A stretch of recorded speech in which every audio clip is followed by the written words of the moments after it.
welcome to You Make Sense. This podcast is a manual to understanding your human experience so that you can navigate the world with freedom, ease, empowerment, and create the life that you desire.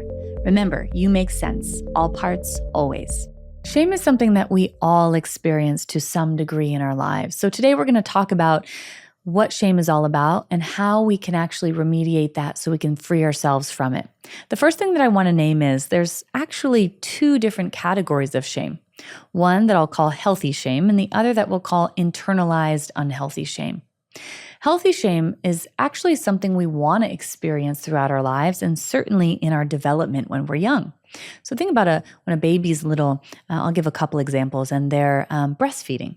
And a baby reaches an age where they develop some teeth and they realize not only is this a place for me to get food and also bonding from my mom, but it can even be like a toy, meaning like a little pacifier. And so they start to bite. So what will a mother do? Of course, at the first time that she experiences that pain, she might have pull her baby away, so unlatch. And in that moment, the baby experiences disconnection and what I'll call healthy shame. So what they're experiencing is and learning is when I do that, something occurs that doesn't feel good for me. But it's the mother's job to repair that disconnection. So the mother's job to help the child relatch. What the baby begins to learn is when I do that particular thing, there are these results that don't feel good. And so I'm going to not do that thing so that I can continue to have the connection I desire. That is healthy shame. The same goes for an example of, let's say you have a toddler and they're pulling the dog's leash, not the dog's leash, or maybe they're pulling the dog's leash, but I meant pulling their dog's tail. And you say, hey, we don't pull the dog's tail. That hurts them. We're not going to do that. And then the baby does it again. The child does it again and again. And then we have to have a consequence, which is we're not going to be around the dog right now. And the child might, start crying and be upset about it. And it's the parent's job to come back into connection with the child and comfort them and let them know that it's okay, and to not acquiesce though and not have consequences because this is how a child learns. Now, what makes that shame healthy, two things about that, is that number one, the child is not being told that you are bad. What they're being told is that behavior or that thing is something that we don't do. But it has nothing to do with you or your inherent value. So that's number one. So in that experience, there's a differentiation. I am not bad. Pulling a dog's tail is bad, though. That hurts them. Very clean and clear. The second component is that the adult repairs the rupture. So the adult comes in and says, and I'm coming back into connection with you. Now, for so many of us, when we were developing, and of course later on in our lives, we didn't get to experience healthy shame. Instead, we got messaging that we were bad. Like, why are you doing that? Stop being a little brat, or knock it off. You're always hurting your siblings or whatever. The messaging is not that's something that we want to correct, but instead you're inherently bad or something is wrong with you. The result of that is it can become internalized. So that child then inherently begins to feel, I must be wrong. I must be bad. And then how does that look in our adult lives? Well, when we are experiencing other sorts of healthy shame, which could be something like, I don't know, maybe you're always late meeting your friends for dinner and they say to you eventually, hey, can we talk about this? It's really hard for me that you're always late and it kind of bums me out and I feel frustrated about it and I just want to talk about it. So that's healthy shame, right? They're not saying you're bad. They're saying this thing is something that doesn't feel good to me. Now, if a child experienced healthy shame when they were little, then then the adult can navigate that, meaning I can feel, oh, that doesn't feel great. It's not supposed to feel great, right? Because I'm doing something that's causing someone I love to not feel great.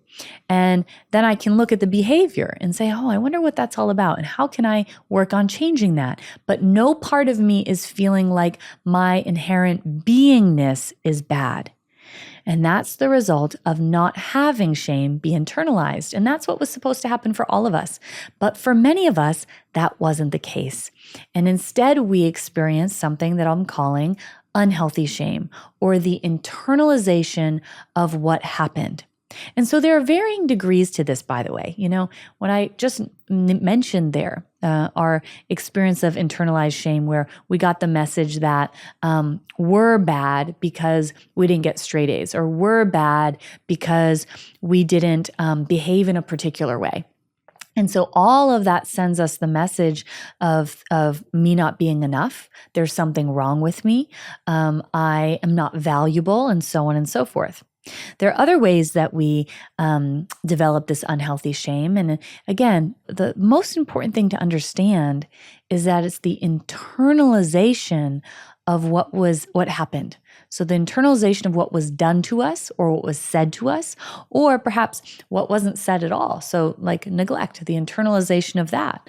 What would the internalization of neglect be? Well, it might be that I am unlovable, not that this caregiver doing this thing isn't okay.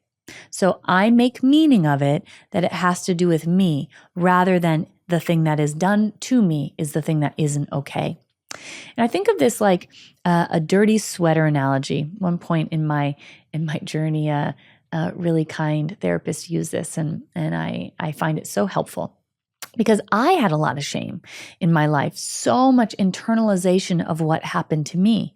Because of the abuse I experienced, the sexual abuse, I felt like I was disgusting or dirty or bad. So instead of seeing it as that which was done to me as bad, I'm bad. Because I was neglected and abandoned by my birth father, and then really not protected and abandoned by my mother, I felt like I was unlovable. So that's the internalization of that experience. Because of things that happened with my siblings and being really unkind to me, I felt like I was inadequate. So instead of saying, hey, what you're doing isn't okay to bully me like that, I made it mean I must not be good. I am not valuable. I am not smart. All of these things. That was shame as the result of what was done to me. And we've all experienced this to some degree. Again, you most certainly don't have to have my experience for shame to be internalized for you. Just an experience of being bullied could be internalized as, oh, this must mean I'm too short, I'm too tall, because that's what they're saying, versus, hey, that behavior isn't all right. So this dirty sweater analogy is a really wonderful way to understand shame. So I want you to think about it this way. Imagine that someone is wearing this tattered sweater. It has holes in it and it's dirty. And this is the trauma that they've experienced and that they actually internalize. So maybe they experienced abuse at some point in their lives, or they were abandoned and it wasn't safe to express themselves and how they actually felt about that experience. So what occurred is this sweater was put on them. And for some people, when they experience trauma, they internalize, and that's how shame develops. So I make it mean there's something wrong with me. Others externalize. So they experience trauma, and then to try to rid themselves of it, they put it or externalize it onto another person. So it's as if they're wearing this dirty, tattered sweater, and they can't tolerate being with the activation around the trauma they experienced. They can't tolerate actually looking at all of that for themselves. So what they do to try to rid themselves of it is they externalize it onto us, in hopes that they can get that sweater off of themselves. But they don't get the sweater off themselves. What they do is they duplicate it and put a version of that sweater onto us. And so anybody that is, abusing, what they are doing is exactly this. They are externalizing the experience that they want to come to an end for themselves. And of course, this doesn't necessarily have to happen with abuse, right? It could be that my caregiver got the message that as they were wasn't enough. So they have this dirty sweater on them. So what they do is they try to, as I was growing up, control my food. And they put me on a diet when I was a little kid because they really loved me so much. They just wanted to make sure that I was perfect, because if I was perfect, they could feel perfect. So they're externalizing that onto me. And what does that do? It duplicates the sweater. And now I feel like I'm inherently bad. I am not good as I am because I'm not feeling accepted. And so then what happens is we wear these sweaters, those of us that internalize it, and we think the sweater is our skin. So instead of seeing it as what happened to me wasn't okay, like my mom micromanaging my food wasn't okay, we make it mean, no, my body must be wrong. I'm not okay. So that's the internalization of it. And I did this I had this happen in so many areas of my life. I was wearing so many of these dirty, tattered sweaters, feeling less than in my life. That was like one of those sweaters. Like I didn't belong. That was the internalization of not being chosen. Like everything was my fault because I was constantly reprimanded. So I felt like, well, I must be wrong all the time. Not feeling like I was enough. So my inherent beingness wasn't okay. And because of all of these things, what I then tried to do, which we all tend to do, is we try to remediate the shame by going against it or doing the opposite. So for example, because I felt less than, to try to make up for that, I was constantly achieving. So that my hope was that I could just stop feeling this internalized shame. Or when I felt like I didn't belong anywhere in the world, what I would try to do is do my very best to make sure everybody loved me, because if everybody loved me, then maybe I could belong. So these are the responses to this internalized shame. And I spent so much time in therapeutic containers trying to talk my way out of shame. I remember having therapists who would say things like, Sarah, well, do you think other kids would be bad or disgusting or unlovable? And of course I'd say, no, I don't think that. And I could feel that for other kids, but I couldn't feel it for myself. And the reason is because shame lives in our bodies where our nervous systems are. It doesn't live up in our cortical thinking brain. And the language of our nervous systems is not a verbal one. It's somatics, meaning the felt sense. So shame is not something you can rationalize your way out of. You have to experience your way out of it. I'm going to give you examples of that in just a moment. But it's really important to understand here that there's no amount of thinking or talking or rationalizing that is going to make this go away or get this sweater off of us. And to be able to see our skin underneath it, which is that we are good and what happened to us is bad. We are not bad. Or what happened to us wasn't okay. We are not unlovable, and so on and so forth. So I want to explain a little bit more of the root of shame, and then we're going to get to some practical things you can do to begin remediating this in your own life. I can tell you that shame becomes a driver for a lot of people in their lives.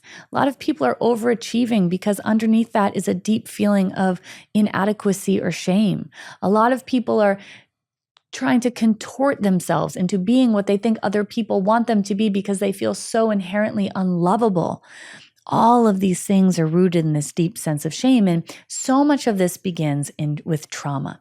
Now, remember, trauma is something we have all experienced in our lives, and there's varying degrees of trauma. But essentially, it's anything that overwhelms our system's capacity to process what is happening. So if we had an experience where we weren't actually able to use our voice and say, you know what, that doesn't feel good when you say that to me. You know, it might be literally a parent that, as I mentioned before, controlling your food as a child, and you saying, Mom, that doesn't feel okay for me. Maybe when you did that, you didn't receive a positive response from her. So you learn not to do it. So that's the internalization. So instead of being able to access our self-protective response of using our voice or getting away, that becomes inhibited. And instead what occurs is we go into something called our dorsal vagal complex. This is our state of shutdown or collapse. And it's a really adaptive thing to do this. We only do it because our nervous system is saying it wouldn't be safe to fight back, use your voice, take up space, etc. So what we're going to do is we're going to, almost like a bear going into hibernation, we're going to shut down and go into this collapse response. And this is where the internalization of shame occurs. So instead of me being able to say, hey, this isn't okay, or separate from this thing, I actually internalize it. And therein lies that dirty sweater. Now it's on me. I am it, instead of it being something that wasn't okay. So I want to just briefly talk about the way out of shame. How do we actually resolve this? And again, I am coming to this as somebody who was so riddled with shame, it was paralyzing me in my life. In every single way. Everywhere I went, I felt like I was bad. I felt like there was something wrong with me. I felt like I was different. I felt like I didn't belong. I felt disgusting and awful and terrible and unworthy. All of that is the result of shame. So let's talk about the way out, because I can tell you, for me, everything I'm about to tell you led to me being free of the shame that I experienced for decades, that I tried so hard to get rid of. And only the things I'm about to name actually made it go away. The first thing is beginning to regulate your nervous system. So I've talked about this in previous episodes, but there's a hierarchy or order to your nervous system. Essentially, that means there are different parts of it that we go to for protection, and there's an order that we come out of those parts. So if you are in this shut down collapse response that I just named, that's called your dorsal vagal complex, where we have low energy, we're disconnected, we internalize. In order to come out of that, we have to come into something called our sympathetic nervous system. This is mobilization. And what we have to do in order to remediate the shame is we have to access the appropriate response that we weren't able to feel or express at the moment that shame was internalized. So it doesn't just mean what we wanted to say. It means the feelings of self-protection that weren't able to be accessed. So that's an imperative part of the process. And the more that we practically focus on regulating our nervous system, the more we reshape it, the more this process naturally starts to occur. If you're interested in that work, I have a program that you can purchase at any time. It's under $100 called Nervous System Essentials. We'll put that in the show notes for you, and lots of other programs that help you navigate that process too. So it was also the foundation of all healing, regulating your nervous system, and it is most certainly necessary for remediating shame. Now, once we come into this place of our sympathetic nervous system, what we have to access is something called healthy aggression. And as I named, this is the appropriate response to whatever was occurring, meaning healthy aggression is our ability to protect ourselves, to get away, to do the thing that we could never do. When we are able to access that energy, we start to uncouple ourselves from the overcoupled experience of being over-associated with what happened to us. And so coming into healthy aggression means beginning to feel this, it's really our life force energy, feel this energy in our body. So feeling frustration, feeling protective, feeling anger, and noticing the sensations of it and seeing if we can be with those sensations and allow them to process through our bodies. So making sounds, loud sounds can be helpful.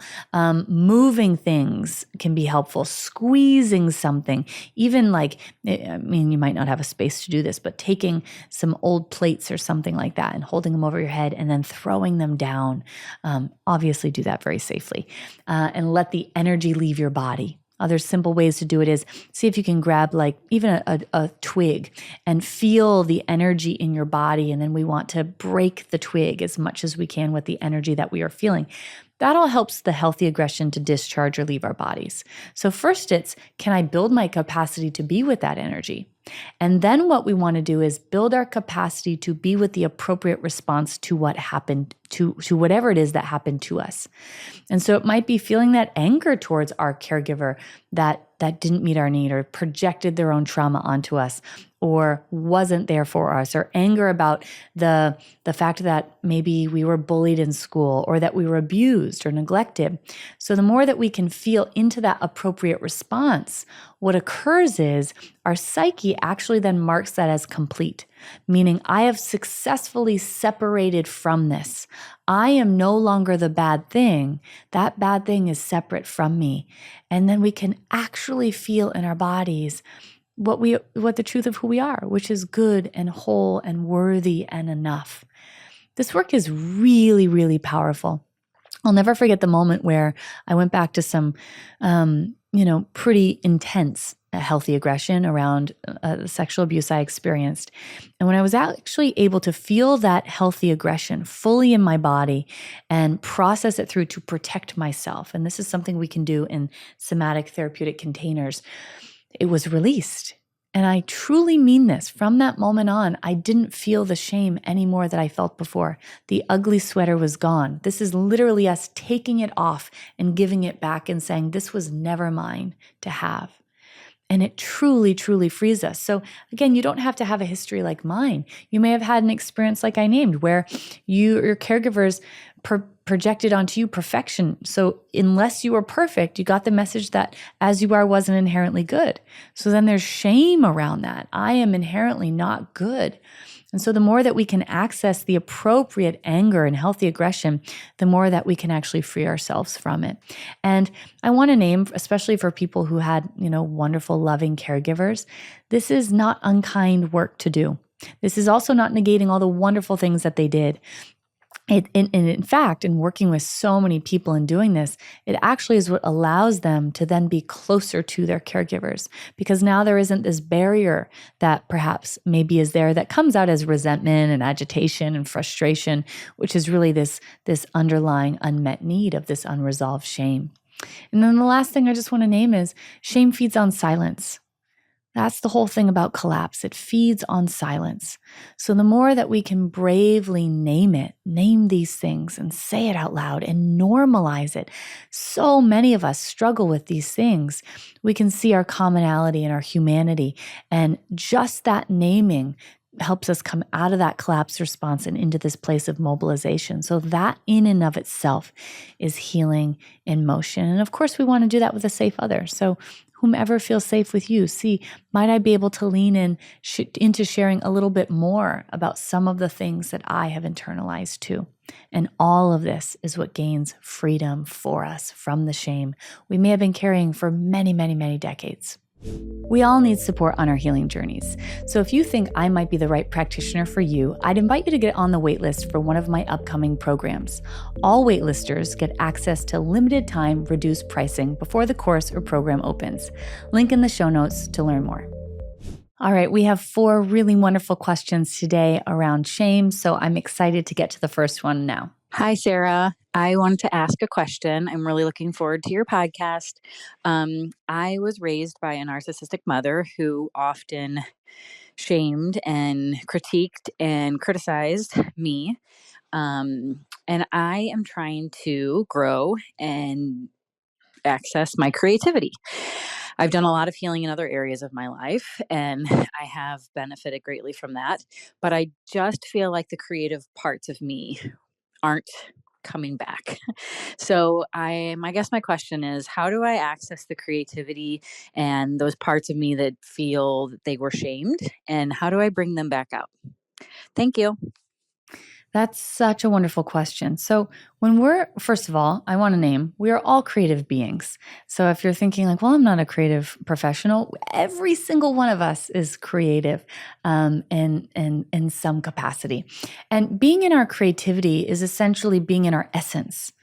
So it's embodying our full truest self and allowing that self to be expressed. So think about the 2 things I said there that are probably very threatening for this person, right? Being in your essence, because that wasn't safe in the past, and being fully exposed and expressed probably wasn't safe in the past. And I'm saying probably, but clearly that wasn't safe based on what they explained from their childhood. So when that has occurred for us, what happens is our nervous system says, never again will I put you in a situation where you're going to have to feel that pain.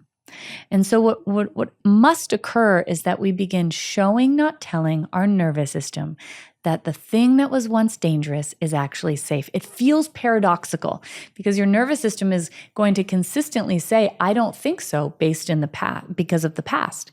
So this means that at first it might not feel good and you might not get it all right. And that's exactly how it's supposed to go. So I want you to think about taking tolerable steps towards being in your creativity that are safe for your parts. And that's going to begin by embodying creativity without any outcome or perhaps even being seen by another human being. I don't know if you enjoy writing or painting or sculpting or dancing or moving, whatever it is, but I want to see if you can begin stepping towards just a titrated small amount of that when you're alone. So literally the act of putting music on and letting your body move however it wants to is a creative expression act, right? It's me being able to be in my essence and being free to be exactly that without being inhibited. Or if it's writing, really freeing yourself up to not get it right, to get it wrong, because there is no wrong, and allow that to flow through you. But doing it in a container where we are not seen by another and there is no outcome involved is going to make it more tolerable. The more you gather those experiences, the more your nervous system begins to see, hey, maybe this is safe. And then maybe I'll share it with a friend, but I'm not sharing this with the world. Usually what I find people doing is they're thinking way too far down the line to a place that's beyond their capacity, like publishing their book or even posting something on Instagram, right? Like, oh, I have this poem. I want to post a poem on Instagram. So you sit down to write a poem. Do you think that your protective parts are going to let you write that poem? No way, if they think that people on Instagram are going to read it. So we start in this tolerable way. And the more that you build up this capacity for it, the more easily you're going to be able to get to the place you're wanting to go. And those steps are no longer gargantuan. They actually feel attainable. The other thing that I want to name is there's parts work involved here.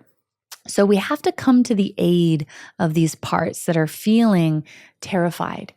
Those parts, those young parts of you are so scared to be who they are and be seen in that because it was so utterly unsafe for them to do it in the past. And I say this a lot, when we don't protect our younger parts, our nervous system does in the form of our stuckness. So if you're finding yourself stuck, that's usually an indicator that you have parts that are saying, I don't think that's safe, I don't think that's safe, but we're not listening to them and we're not protecting them. And so our nervous system stops us in our tracks. So I want you to see if you can get to know, when is the first moment that you remembered your creativity being inhibited? Connect to that young version of you. Who are they? This magical, special little being. And what they need not only is your softness and connection, but they also need your ferocious protection.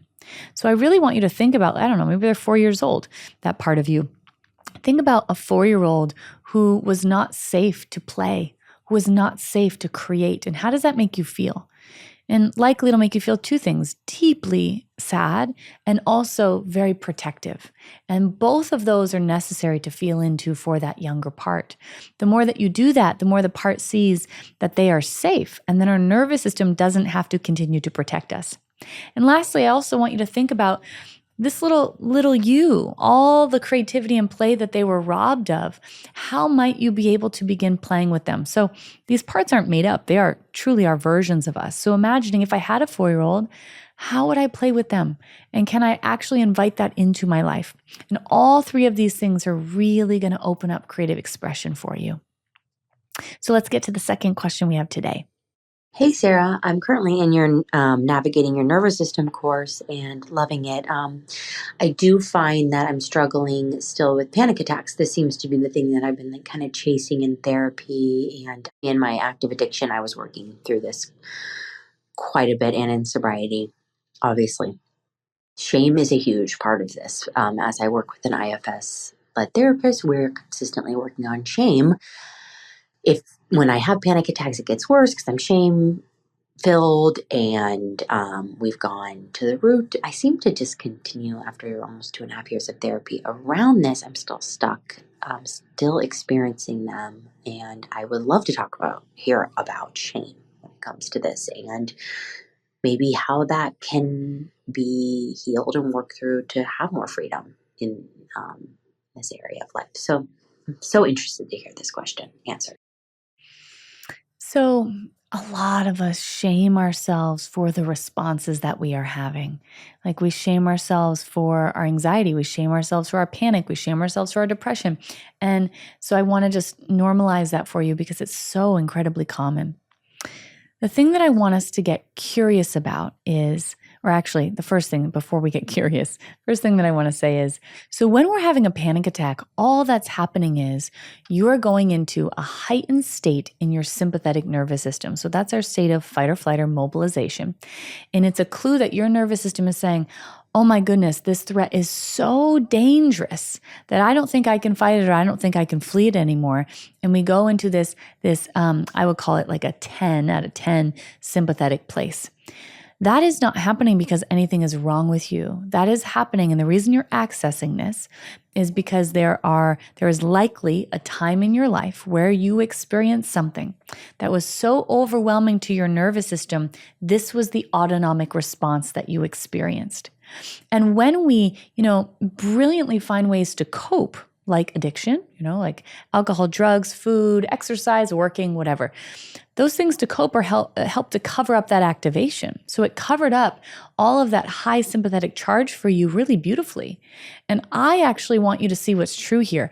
You accessing this panic is the result of the amount of work you've done, that you've been able to lift the veil of that dorsal shutdown. And now I can be with what was always there. Now, the work is to begin allowing our system to process through that panic. And there's a couple ways that we do it. Number one, the consistent neural exercises of regulating your nervous system is imperative. This person mentioned Navigating Your Nervous System. That's a program I have that's all focused on nervous system regulation. And the more that you do that, it's like gently chipping away at that panic. If I'm consistently regulating throughout the day, like doing things to support myself to be more present here and good, every time I chip away at the panic a little bit more and a little bit more. So it lessens the overall charge or amount of dysregulation around it. The other thing that's really important for you, and I hope you might maybe join my other program, You Make Sense, or other programs I have around parts work, or continue to do your own parts work around this, but you have to address the part. So if parts work is new to anyone listening, we all have many versions of ourselves. So we have our adult self, but we also have these younger versions of ourselves, which could be as young as 2 years ago or a year ago. But we have these younger versions of ourselves that are essentially trapped in the experience that they had, those overwhelming, traumatizing ones, and they don't know that there's a way out. So when life things occur for us that remind our system of those childhood things or those things in the past, it's as if that young part inhabits our body. And so this tells me that you have a young part that experienced panic at some point in your life. And I want you to connect to, who is that part? How old are they? And they need two specific things from you. When I think of becoming a parent to our parts, there are actually two main components of it. One, being the mutually empathic witness. So being soft and gentle, kind of like imagine a lioness with her cubs. She's soft and gentle and loving. That's one component. The second component is she's also a ferocious protector. So if anyone came near her lion cubs, she would maul them, right? She would kill them. Our young parts need that too. And so what's really important is when you're doing that, I call it internal co-regulation, or connecting with your parts, it's so important that you can attune with them and feel deeply for them, empathy and compassion that little person had to be with that much panic. This is also, by the way, how you help remediate that shame.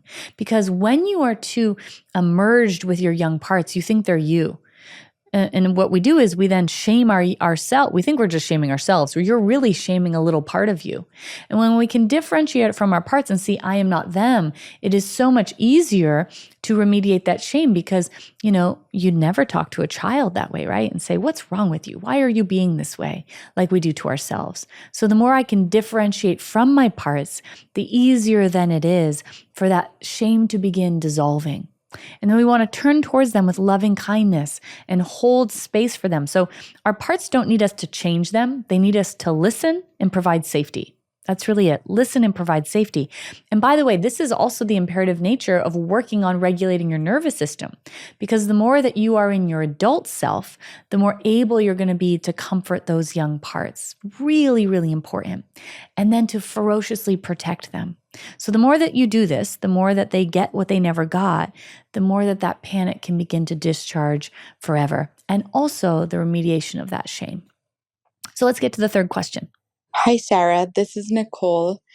I have two questions around shame. The first one is the shame of not having done enough during the traumatic experience, especially if it's the death of a loved one, and just regretting the situation that happened, not spending enough time with them, not helping them more. And the second question is the shame of now, years later, telling your story and feeling that others diminish your trauma. Thank you. I love it when people that I know from previous programs write in. So hi, Nicole. Nicole I worked with actually for a number of years. So it's nice to hear your voice, Nicole. And a couple of things important that I want to say. I want us all to be ferociously protective of our story and our experience, ferociously protective of it, that not everyone deserves to know it and to hear it and to experience the gift of knowing us more deeply and fully. That's something that needs to be earned.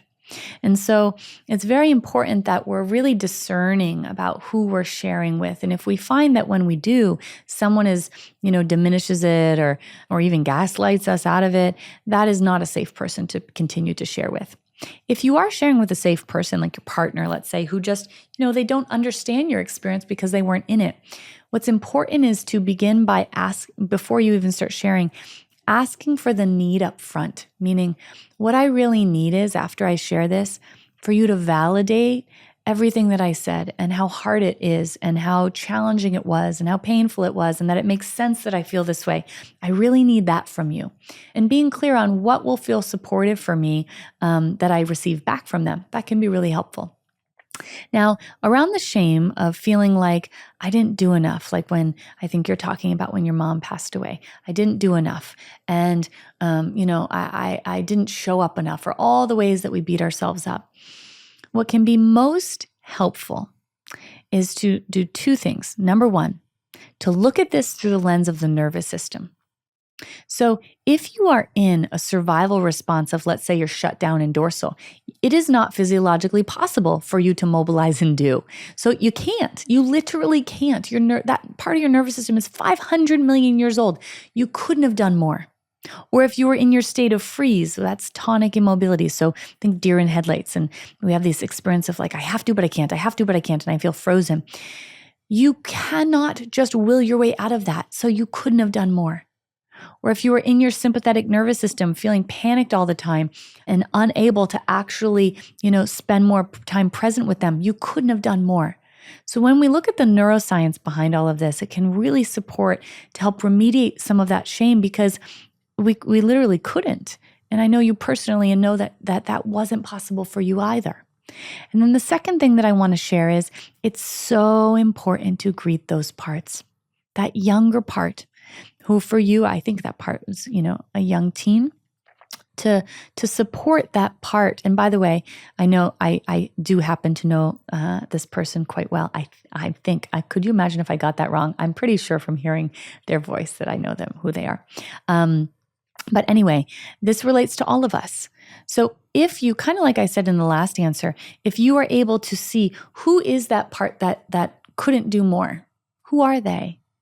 And can I begin seeing them more clearly? Like, especially if they were just a child, they did their very best. And if you can differentiate from them, you are able to do this. What we tend to do is we project our adult self onto our young self. And then we think somehow that young version of us had the mind and the wherewithal and the ability of our adult self. They did not. They were a child. So the more that you can see that part of you clearly, who they were, differentiate from them. So seeing I am separate from you, that's what then allows us to come to their aid in the ways that just like I said in that last answer to the last question, being the kind, compassionate, loving caregiver and also the ferocious protector. All right, let's get to the last question we have today. So my question is around shame. As I go through my healing journey, I notice that every time I have a low or what it's perceived by me as a setback, a lot of shame comes forward and a lot of regret. Why am I not further along? Why am I still not getting this? Or something along those lines. And so, although on the intellectual level, I understand that, and the embodied level, I haven't resolved that shame yet. And so I guess it's trying to understand why that happens and what would look like when I'm quote unquote fully healed. Does it get better? Maybe the shame is not as present when I have a setback, or maybe I'll have less setbacks than I'm having now. But I guess the question is around this shame. So healing And expanding into the life that we desire is the process, I've talked about this before, of expand and contract, expand and contract. So when, we've experienced trauma that isn't resolved, our nervous systems are going to be protecting us. If you feel stuck in your life in any way, that's a clue your nervous system is protecting you. And when it's protecting you, it's like your nervous system is standing in front of you. Imagine it's like arm guards, shoulder to shoulder, blocking you, and they're trying to keep out danger. And so when we begin to regulate our nervous systems and heal, it's like we have these moments of expansion where they move aside for a minute. And that allows you to see out into the world. It allows you to go out into the world. It allows you to feel better in your body and more regulated in your body. And then what happens is they say, okay, that's enough. And they contract back. We experience that contraction as more dysregulation or feeling stuck or setback, as you're saying. But what occurred, and by the way, that is an indicator that you just had an expansion. So we actually want to change our orientation to those setbacks or contractions, because the truth of the matter is, in terms of how it works with somatics in our nervous system, that is not backwards, that's forward movement. The more that we have expansions, the bigger they grow, the smaller the contraction becomes. Bigger the expansion, smaller the contraction, bigger the expansion, and you get it until we are living predominantly without these setbacks in our lives. And the foundation of that is really focusing on the regulating of our nervous systems. It is so incredibly imperative. The other thing, and here's what I hope for everyone listening, there's so much commonality in these questions, aren't there? I don't pre-listen to these, so this is my first time I'm hearing them. And the thing I was thinking the most in listening to this last one is how it connects to all the three before it. And this thing that we do when we don't realize that we are actually shaming parts of ourselves, younger parts of ourselves, we think we are shaming ourselves, adult us, but we are actually shaming this little one within us. And it is so important that we begin getting to know who is this part that is feeling terrified. Because a part of it, why a setback is happening is because you have a part that's afraid of the life you're wanting. So the more that you can get to know what part of me is afraid of this life, who are you? What are you afraid of? Are you afraid to be seen more and take up space more and be known more? What is it? What's scary to this part? Get to know them. They're not trying to cause you suffering. They just don't know the life that you want is safe. And so if we can get to know that part and understand why they're so scared of it, they're scared of it because it's reminding them of something in the past that wasn't safe for them. And they never want to experience that again. And so until we come to their aid and protect us, our nervous system is going to stop us in the form of those setbacks you're talking about. And then it's like we're, making the fire worse by then reprimanding or shaming those parts for just trying to protect themselves. And we do that by saying, what's wrong with me? Why am I doing this? Well, it's not you. It's a younger version of you. So the more that we can do, just as I named in the previous questions, the work of become the adult you never got. Get to know who that part is and what they're afraid of. Become what they never had, which is that attuned, empathic, loving person and listener and holder of space, and also that ferocious protector, letting them know, never again will I let you be exposed like that. The more that occurs, the less the setbacks happen. And it also helps to resolve that shame when we can see that it isn't actually adult me that's having this experience. It's the younger me. And would I ever, ever, ever speak to a child this way? Of course, the answer is going to be no.